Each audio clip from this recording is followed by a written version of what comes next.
All right, the information's still raining. Ooh, and I like being wet. Okay, that kind of came out wrong. I digress. Hey, looks like we got some new information on Phantasy Star New Genesis, courtesy of Sega. And when I say Sega, I mean, yes, direct announcement information from the official PSO 2 website. So, I'm going to just read it verbatim because, I don't know, it may answer some questions that were in the previous video or that new people may have. This whole entire video is going to be nothing but factual statements, just so we're clear. Nothing is a guesstimation, and it's all coming from Sega. To celebrate the 20th anniversary of Phantasy Star Online, we will be aiming for even greater heights and reshaping the story, game system, and graphic engine, as well as the character creation system. PSO 2 will be reborn as an open-field online RPG. Yeah, it'll be a realm reborn. That joke's, well, pun's never gonna get old.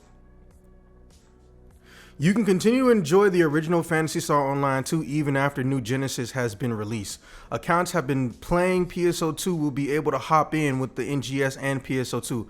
However, because the game system is vastly different, we would like to explain what exactly the changes will be. Alright, let's get into it. Because NGS and PSO 2 will have different game systems, some of their respective elements will be incompatible. Skill rings, consumable items used for battle, growth, and enhancement. Boost items, raw materials, and furnishings. I'm assuming they mean in-room furniture and shit. However, the above information is subject to change. Let's see, should I keep it or not though? That throws me off. AC and SG can be used in both PSO 2 and NGS. Because Meseta and Fun and other currencies greatly affect the balance of the game's economy, these cannot be shared between NGS and PSO 2. Good to know. Your character growth, aka leveling, won't be shared either. But they've got some examples. Your level, your EXP, class skills, photon arts, and techniques are not shared. Even though they use similar icons. Okay, fair enough. Then again, you know, the icons we could have seen in the trailer could be beta footage. At some point in time, they have to do a server test. God, I can't wait for that. As far as your weapons, units, and mags. Weapons, units, and mags obtained in PSO2 can be used in NGS as well. However, their functions, abilities, and appearance will change in accordance with PSO2's NGS game system. I feel like they're going to give us a default weapon skin until they can upgrade over the original asset for some of the weapons. Real talk. I hope they at least get the 15 stars first because there's so few 15 stars, 14 stars, and 13s, and it should be able to get done. Weapons. While the fundamental weapon design will not change, their stats, augments, potentials will. Additionally, some higher rarity weapons may not be equipable until your character has reached a certain level. For weapons pertaining to classes that have not yet been added to PSO2 NGS, they will be unusable until the relevant class has been released. Saw that coming.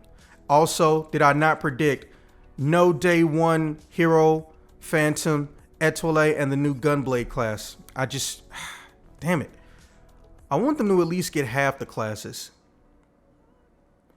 In the case of armor, NGS units will become armor that is not visible. Even units that have been obtained in PSO2 will become invisible in NGS. Furthermore, similarly to weapons, their stats, augments, and potentials will change, and high rarity units may not be equipable until your character has reached a certain level. Just say we're starting at level 1. Fuck the bullshit. Although mags within NGS do not affect your stats, cool, or aid you in battle, oh, that kind of sucks, evolution device data from PSO2 will carry over. Oh, okay, well, that's not too bad. Be sure to keep an eye out for NGS news for further information on how data will transfer between the two games. That makes me think that they still haven't decided what all is going to be changed. We don't have a release date yet. Yes, it will be free to play. Ooh, this is nice. To celebrate the announcement of Phantasy Star Online 2 New Genesis, PSO 2 New Genesis announcement campaign will be held in PSO 2. This campaign features some truly tantalizing items, so we invite all ARKS operatives who have taken a vacation from PSO 2 to come back and have some fun while waiting for the release of PSO 2 NGS. Huh, good to know. Okay, well, my feelings on that are pretty straightforward. I kind of predicted the weapon situation. I honestly think that if if they just work from backwards or work from forwards, like get the low rank weapons all the way up to, we'll say 9 or 10 stars. That way, even though the level cap won't be the same, they didn't say it would be the same, so I'm not going to assume it's going to be the same. We'll already have weapons available that have unique camo and visual information. Whereas if they went with 15 stars and whatnot, in the event, and that's very unlikely, I know I said I want it, but still, in the event that it's full cap 1-to-1 transfer, meaning the cap in NGS is also 95, the 15 stars might be better. That being said, I also noticed that they said that there's going to be an alteration to the weapon stats and abilities, even if they transfer over. So, fuck. I wonder if this means I should start archiving or holding on to older weapons. That way they can be usable from the beginning when I start the game up.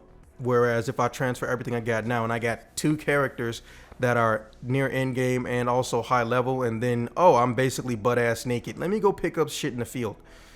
I'm not looking forward to that life. I'm also curious, since your characters can transfer back and forth, does that mean new outfits that were designed or made only in NGS are going to be transferable reversibly into PSO2? Yes, they're both getting the graphic overhaul, but let's be honest, you know, it's not uncommon for something that's exclusive in one iteration to not be findable or usable after a certain amount of time and whatnot. And what does this mean? I still haven't seen any explanation for all the crossover event outfits and whatnot. Theoretically, if they're counting this as a new game or a separate title, that means that they may have to get the licenses all over again. Or they could have approached everyone who they got a license from and said, hey, is there going to be an issue with us transferring into, you know, an alternate version? But to be fair, you know, technically the least important thing in an MMO is, does your costume transfer over? But at the same time, let's be honest, there are a lot of people who stopped even farming for things and started playing this game for fashion stuff. No complaints from me. You play how you want to play. You have fun how you want to have fun. So, that's pretty much it for this one, guys. See you when I see you.